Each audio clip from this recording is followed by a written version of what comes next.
રત્ન કલાકારના બાળકોને શિક્ષણ સહાય માટે આપ્યું આવેદનપત્ર। સહાયથી વંચિત માટે ડાયમંડ વર્કર યુનિયન ગુજરાતે વિરોધ કર્યો હતો અને ગુજરાતમાં 26,000 જેટલા રત્ન કલાકારના બાળકો શિક્ષણ સહાયથી વંચિત છે।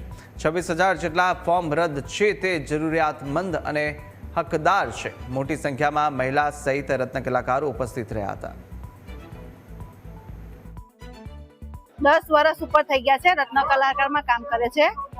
અમને આ સહાય જે ફોર્મ ભરાયા છે એમાં અમને સહાય મળી નથી। આ જિલ્લા કલેક્ટર અમારા જે આ ફોર્મ રદ થયા છે એ અમારા મંજૂર કરે, અમને બધાને સહાય મળે એ જ અમારી વિનંતી છે કે અમારા જે રદ થયા ફોર્મ છે 26,000 જેટલા ફોર્મ છે એ રદ થયા છે, બધાને મંજૂર કરો એટલી અમારી નમ્ર વિનંતી છે।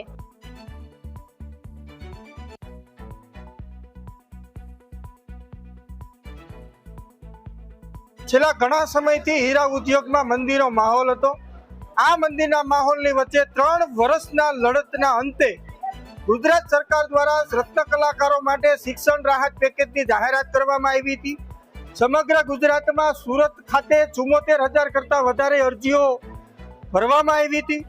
એમાંથી 47,000 રત્ન કલાકારોના 50,000 ફોર્મને પાસ કરવામાં આવ્યા છે, પરંતુ નાની ભૂલના કારણે 26,000 ફોર્મને રિજેક્ટ કરવામાં આવ્યા છે।